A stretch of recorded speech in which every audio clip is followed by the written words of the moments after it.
Hi, this is Renee Romeo. Welcome to another DIY project. As you've seen, that beautiful window treatment that I made for our laundry room is complete. I'm going to take you through this step by step. You'll see what type of dressmaker details I actually used to put this together to make it look like a one-of-a-kind treatment. This really is my specialty. I have incorporated some things in here like adding banding and stapling it to a board and really making this a truly custom piece for your window.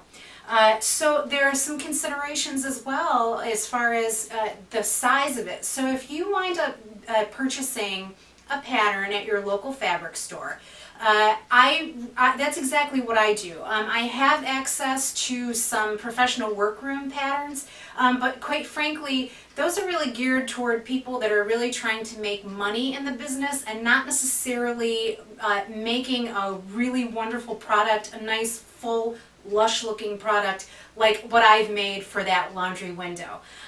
This has a lot of fabric in it. It's really made well. It's got a lot of little pieces to it that all need to be sewn together in order to create one massive cohesive piece. But I'm going to break it down for you and show you that it's really simple to put this together and fabricate. It just takes a little bit of patience. So if you're willing to put some time in, you'll get that beautiful window treatment for your window as well. So let me take you through the journey. From that point, just talking about how you lay out your pattern pieces according to the pattern directions. I would go ahead and I would follow the pattern directions. However, there's something that needs to be said about repeat in a pattern. And the motif that you want to zero in on when you're looking at any one of these swags. So I zero in on the swag itself, and that's this portion here. And what I'm trying to do is I'm trying to take a certain pattern and place it in the exact same spot on both swags, so that way you get a uniformity occurring in that piece itself. So if you'll look at this, you can see I have lettering on it in NOP, and then I have about 32 inches down from that another NOP. So in other words, if you have a project that has two swags, and let's say you have to purchase 2.5 yards of fabric to complete the project, you're going to take that 2.5 yards and you're going to add 32 inches to it so that you can make sure that both of your swags are going to be lined up in exactly the same spot. This is something that a professional window treatment maker does. That's what sets them apart from anything that you'll find in any store. That is the secret to making this look fantastic. Before I start joining the pattern pieces together, I need to address this lining. And the white lining in the back, it could be seen from the front side, just kind of peeking out lightly. And we don't want that to happen because our contrast fabric is actually like a medium brown color. So it'll be very noticeable if we don't address this. I have cut out a 1.5 inch strip in the same contour as the bottom of the swag. And what I've simply done here is I'm going to take the top edge and I'm going to flip it over and just press it in place, and then I'm going to place it directly on top of the bottom edge of this and sew it right onto the lining directly. So you'll see this is all sewn into place. This is the right side of the lining fabric, and this is my trim that I've simply sewn on here with a straight stitch, and then I've gone ahead and serged the bottom edge just to keep it from shifting around during sewing. And there's a close-up. All of the face pieces need to be treated prior to sewing all the pieces together as well. So what I've done is I've taken that pattern piece and I've cut each and every one of these face pieces an inch shorter than the pattern itself. And that's to accommodate for this 1.5-inch band that's going along the bottom. That accommodates a 1/2 inch seam along each edge and also along the bottom. So what I've done here is you can't simply just take this and sew it together with curves matching. The curves are going to be mismatched, and you're going to sew this together right sides together, and you're going to pin it along this edge, finessing as you go, and then when everything is sewn together you'll be able to flip it out and trim it and press it, and it'll look exactly like this when it's done and finished, and that will be the finished piece that can all be sewn together as a unit. And here's an example of the jabot that I've done. You can see that this is not laying flat along the top edge of this, and what I've simply done is taken it and picked it up and pinned it along the way to get this to curve up. When it's sewn in place and you press it out, it's going to lay perfectly flat. All of the individual pieces are prepped and ready to go. All the contrast fabric is sewn in place. So at this point, we're ready to start transferring all of the marks from the pattern piece onto the fabric itself. And the way that I do this, I just have a fabric marking pen. The great thing about this is that within 7 days, this mark will disappear. So it makes it really convenient. You can kind of put it almost anywhere and not have to worry about it remaining on the fabric. And so I have some pleating that needs to be put onto the swag piece. And at each and every part, I go ahead and make a mark. And from that point, I can do it on both sides, and then I can pleat everything up, pin it in place, and then sew along that seam to keep it nicely in place. So I'm going to go ahead and mark all of my pieces so that I'm ready to go and I could just start assembling very quickly. Before I go ahead and baste these into place, I just wanted to show you what this looked like when it was pinned. So I have the 2 lining swags and the 2 face fabric swags done. And also this trumpet gets treated as well, and it just gets stitched from the top down to this mark, and we're leaving this open so that we have something to sew the swags to. So I'll go ahead and do that, and then we'll start assembling everything together. So I just wanted to do a close-up on this trumpet. I've started prepping it, and I've gone ahead and clipped it according to the pattern directions and flipped it right side out and pressed the very top. But as you can see, I have some rippling going on here between the 2 fabrics. And so the way that I'm going to take care of that, I'm going to go ahead and top stitch it very close to the seam here on the brown side, and that should help everything lay nice and straight.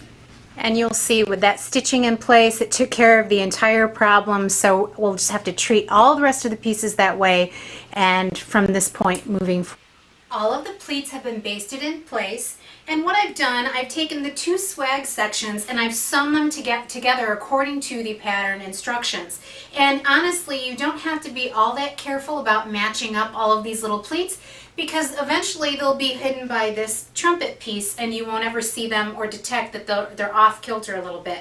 So at this point, I can go ahead and put right sides together and put this trumpet piece in place and pin it so that this will then be attached to the center. The jabots are sewn on both sides. The trumpet is sewn in the middle, and I'm not going to be following the pattern directions and tacking this down to the top of the fabric at this point. What I found in the past is this might need a little bit of adjusting, and I've had to go back in and remove the basting on it and try to readjust it so it hangs properly. So I'm leaving this free for now. All the pattern pieces have been sewn in place along the bottom and the sides. And then once I've turned it over and pressed it, I've gone ahead and I've basted everything along the top except this trumpet piece. And as you recall, we have 2 different pieces here, one for the front face and one for the lining. And all I did here was I took the trumpet from the lining and I pushed it up into the trumpet for the front. And now all of that is tucked into place. And so at this point, what I'm going to do is go to the jabots and start pleating the jabots. So the way that I do this, I have everything laid out nice and flat. I get the pattern piece and I lay it over the top of the face part of the fabric. each and every one of these pleats is marked along the top on the pattern piece. And I'm going to take my erasable marker here, and I'm just going to go ahead and mark along each and every one of those pleats. Now you have to be careful here because we're also forming a trumpet in between the swag and the jabot. So you'll be pleating in one direction and then in the other direction. So just be mindful of what direction your arrow is pointing toward to tell you what way to pleat the fabric. So I'll go ahead and mark all of these and pin them in place and baste that as well. The window treatment is basted all the way across the top except for our trumpet. And in the meantime, I've gone ahead and cut my board 36 inches wide, which is the width of this window treatment. And I've simply taken some lining fabric and stapled it into place. I've wrapped it basically like a present, and I finished off the ends like I would a gift, and I've stapled into the sides just to leave the top free for staples for the window treatment. So at this point, what I'm going to do, I will leave the staple side facing up, and I'll go ahead and start stapling this into place. And you know, I actually made sure that the width measurement was 36 inches on this piece of fabric before I went ahead and basted the jabots in place, because I did have to make some minor adjustments to that in order to get that 36-inch width. So just be aware of that before you go ahead and baste your jabots in place, and you'll be fine. We're in the home stretch now, and I've made the welt cord that goes all the way along the top edge of the board. And I simply did that by grabbing some cotton cording that you'll find at your local fabric store and taking the fabric that you have left over and simply sandwiching that in between the layers of fabric. And then I've just taken a simple straight stitch and ran it very close next to that cotton cording. You could do that with your zipper foot very easily. And so once you have this section done, you could start stapling that into place. And the way that I like to do this is I like to start at the back and work my way forward, and just, you know, making sure that this is sticking over the edge of that board just a little bit.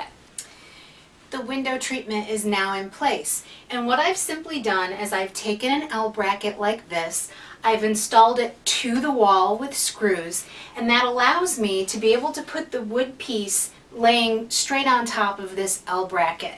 And it's got a hole in the front, and I can just take a little screw and just drive it up through there to make sure that the window treatment won't shift around. From that point, I can take my hand and I can go through the individual swags, making sure that they're all nice and lined up properly, and then I can make sure that the jabots are in place as well. So everything is nice and pleated, the trumpets, it looks perfect, and I hope you've enjoyed watching this project and you'll try something like this in your own home. And until next time, this is Renee Romeo. Thank you for watching.